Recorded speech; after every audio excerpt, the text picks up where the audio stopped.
السلام علیکم ورحمۃ اللہ وبرکاتہ۔ رب اشرح لی صدری ویسر لی امری واحلل عقدۃ من لسانی یفقہوا قولی ربنا زدنا علما۔ اللہم فقہنا فی الدین، اللہم ارنا الحق حقا وارزقنا اتباعہ وارنا الباطل باطلا وارزقنا اجتنابہ۔ آیت نمبر 84 سورہ توبہ ہم کر چکے، ریکیپ کر لیتے ہیں اگلی آیات کی طرف جانے سے پہلے۔ فرح المخلفون بمقعدهم خلاف رسول اللہ وکرہوا ان یجاہدوا باموالہم وانفسہم فی سبیل اللہ وقالوا لا تنفروا فی الحر قل نار جہنم اشد حرا لو کانوا یفقہون۔ پیچھے رہ جانے والے منافق اللہ کے رسول صلی اللہ علیہ وسلم کا ساتھ نہ دینے اور پیچھے گھر بیٹھے رہنے پر خوش ہیں۔ انہوں نے یہ پسند نہیں کیا کہ اپنے اموال اور جانوں سے اللہ کی راہ میں جہاد کریں، اور دوسروں سے کہنے لگے ایسی گرمی میں جہاد کے لیے نہ نکلو۔ آپ ان سے کہیے دوزخ کی آگ اس سے بہت زیادہ گرم ہے، کاش یہ لوگ کچھ سمجھتے۔ انہیں چاہیے کہ ہنسیں کم اور روئیں زیادہ، جو کچھ یہ کر رہے ہیں اس کا بدلہ یہی ہے۔ پھر اگر اللہ آپ کو ان منافقوں کے کسی گروہ کی طرف لائے اور وہ آپ صلی اللہ علیہ وسلم سے جہاد پر نکلنے کی اجازت مانگیں تو ان سے کہیے تم میرے ساتھ کبھی نہ نکلو گے اور نہ میرے ہمراہ جو دشمن سے جنگ کرو گے، کیونکہ تم پہلی دفعہ جو پیچھے بیٹھ رہنے پر خوش تھے تو اب بھی پیچھے رہ جانے والوں کے ساتھ بیٹھے رہو۔ اور اگر ان منافقوں میں سے کوئی مر جائے تو اس کی نماز جنازہ پڑھنا اور نہ دعائے خیر کے لیے اس کی قبر پر کھڑے ہونا، کیونکہ انہوں نے اللہ اور اس کے رسول صلی اللہ علیہ وسلم کے ساتھ کفر کیا اور اسی نافرمانی کی حالت میں مر گئے۔ آیت نمبر 85 وَلَا تُعْجِبْكَ أَمْوَالُهُمْ وَأَوْلَادُهُمْ إِنَّمَا يُرِيدُ اللَّهُ أَنْ يُعَذِّبَهُمْ بِهَا فِي الدُّنْيَا وَتَزْهَقَ أَنفُسُهُمْ وَهُمْ كَافِرُونَ۔ اور ان کے یعنی ان منافقین کے اموال اور اولاد کی کثرت سے آپ صلی اللہ علیہ وسلم یعنی تعجب حیران نہ ہو۔ اللہ تو یہ چاہتا ہے کہ انہی چیزوں سے انہیں دنیا ہی میں سزا دے اور اسی کفر کی حالت میں ان کی جانیں نکل جائیں۔ چونکہ پچھلی کافی آیات میں ہم جو ہے وہ غزوہ تبوک کے بارے میں پڑھیں کہ اس میں جانے کے لیے رسول اللہ صلی اللہ علیہ وسلم نے کال دی تھی، تو وہاں منافقین کا رویہ ہر دفعہ کی طرح کیا تھا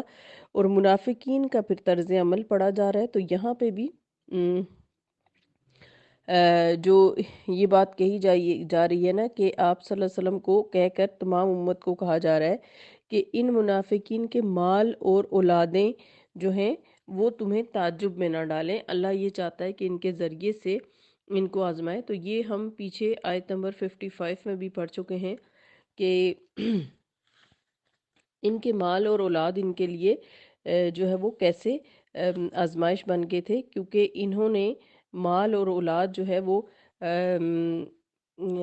اللہ کے راستے میں نہیں لگائے تھے بلکہ اللہ اور اللہ کے دین کی مخالفت میں لگائے تھے۔ تو اللہ تعالیٰ نے پھر انہی مال اور اولاد کے ذریعے سے انہیں آزمائش میں ڈال دیا۔ جیسے کہ ہم نے پڑھا تھا کہ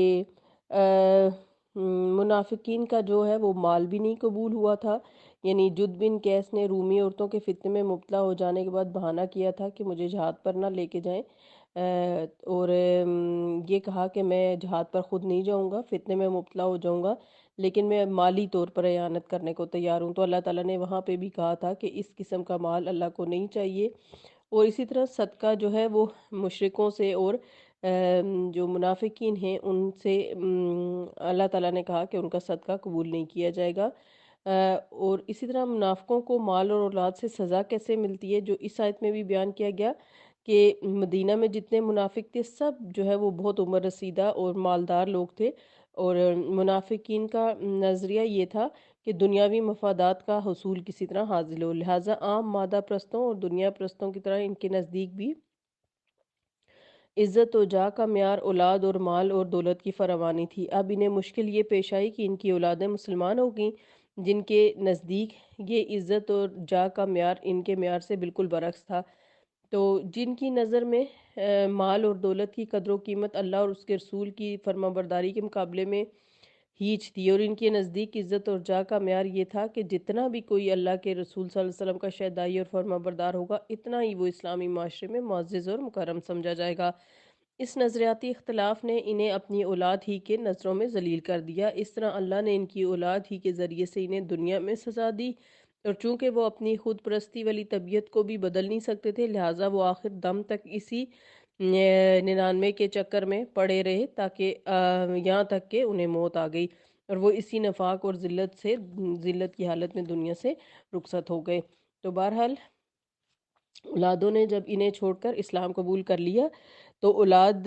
بھی ان کے ہاتھ سے گئی، اور ظاہر ہے اولاد ان کے مال و دولت کو کچھ نہیں سمجھتی تھی، اس طرح وہ اولاد ان کے لیے حسرت کا باعث بن گئی، اور مال بھی حسرت کا باعث بن گیا۔ آیت نمبر 86، وَإِذَا أُنزِلَتْ سُورَةٌ أَنْ آمِنُوا بِاللَّهِ وَجَاهِدُوا مَعَ رَسُولِهِ اسْتَأْذَنَكَ أُولُو الطَّوْلِ مِنْهُمْ وَقَالُوا ذَرْنَا نَكُن مَعَ الْقَاعِدِينَ۔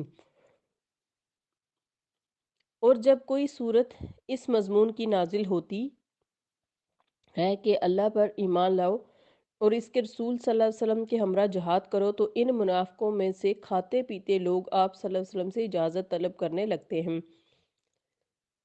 اور کہتے ہیں کہ ہمیں رہنے دیجئے، ہم پیچھے بیٹھ رہنے والوں کے ساتھ رہیں۔ تو یہاں پر پھر منافقین کا طرز عمل بتایا جا رہا ہے کہ جب جہاد کا حکم آتا کسی صورت کے اندر، اور اللہ تعالیٰ حکم دیتے کہ رسول اللہ کے ہمراہ جا کر جہاد کرو، تو کھاتے پیتے لوگوں سے مراد یہ جو مالی طور پہ بھی ٹھیک تھے اور فزیکلی بھی بالکل سٹرونگ اور ٹھیک تھے، اور انہوں نے یعنی جہاد سے، یعنی منافقین کی کمزوری کیا تھی؟ مال اور ان کی اپنی زندگی، شان و شوکت، تو نہ وہ صدقہ کرتے نہ جہاد میں جاتے، تو کیا ہوتے کہ رسول اللہ کے سامنے بہانے کرنے لگتے کہ ہمیں نہ اس فتنے میں ڈالیے۔ آیت نمبر 87، رضو بأن یکونوا مع الخوالف وطبع علی قلوبہم فہم لا یفقہون۔ ان لوگوں نے پیچھے رہنے والیوں میں شامل ہونا پسند کیا، اور ان کے دلوں پر مہر لگا دی گئی، لہٰذا وہ اب کچھ نہیں سمجھتے۔ تو مال و دولت، خوشحالی اور آسودگی کی اگرچہ اللہ کی نعمت ہے، مگر جب یہی چیزیں اللہ کے احکام کی تعمیل میں رکاوٹ بن جائیں تو یہی انسان کے لیے فتنے اور عذاب کا باعث بن جاتی ہیں۔ ایک تو ان میں نفاق کا مرض پہلے ہی موجود تھا، دوسرا عیش و آرام کی زندگی بھی میسر ہو تو منافقوں کو جہاد میں مال و دولت خرچ کرنا اور سفر کی صحبتیں کیسے گوارا ہو سکتی ہیں؟ چنانچہ ایسے موقعوں پر ہیلے بازیاں اور معذرتیں کرنا ان کی ایک عادت سی بن چکی تھی۔ ان کی اسی عادت کو اللہ تعالیٰ نے مہر لگانے سے تعبیر کیا ہے، لہٰذا اگر انہیں جہاد کی ترغیب دی جائے تو اب ان کے دلوں پر رتی بھر بھی اثر نہیں ہوتا۔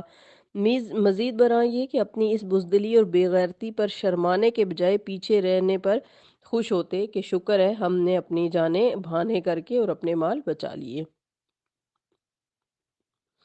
آیت نمبر 88،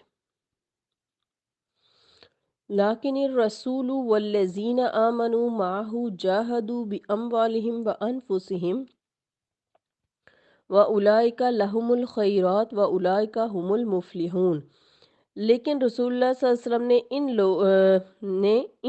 ان لوگوں نے جو ان کے ساتھ ایمان لائے تھے اپنے مالوں اور جانوں سے جہاد کیا، ساری بلائیاں انہی لوگوں کے لیے ہیں اور یہی لوگ فلاح پانے والے ہیں۔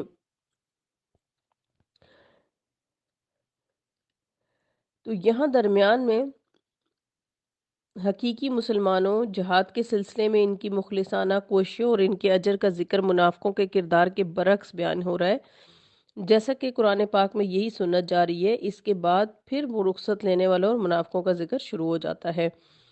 تو مسلمانوں کو جہاد پر جانے، یعنی جو کچھ بھی ان کے پاس تھا سب انہوں نے اللہ کے رسول کو دے دیا اللہ کے راستے میں، اور اپنی جانیں لے کر وہ حاضر ہو گئے۔ تو ظاہر ہے یہی دو چیزیں انسان کو زندگی میں پیاری ہوتی ہیں، جب انہوں نے یہ دو چیزیں اللہ کے حوالے کر دی تو پھر باقی کیا رہ جاتا ہے۔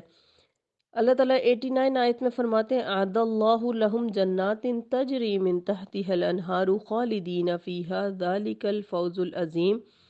اللہ نے ان مومنوں کے لیے ایسے باغ تیار کر رکھے ہیں جن میں نہریں بہہ رہی ہیں، وہ ان میں ہمیشہ رہیں گے، یہی بہت بڑی کامیابی ہے۔ تو اس دنیا کی زندگی کو جن لوگوں نے مقصد نہیں بنایا، جنہوں نے اپنی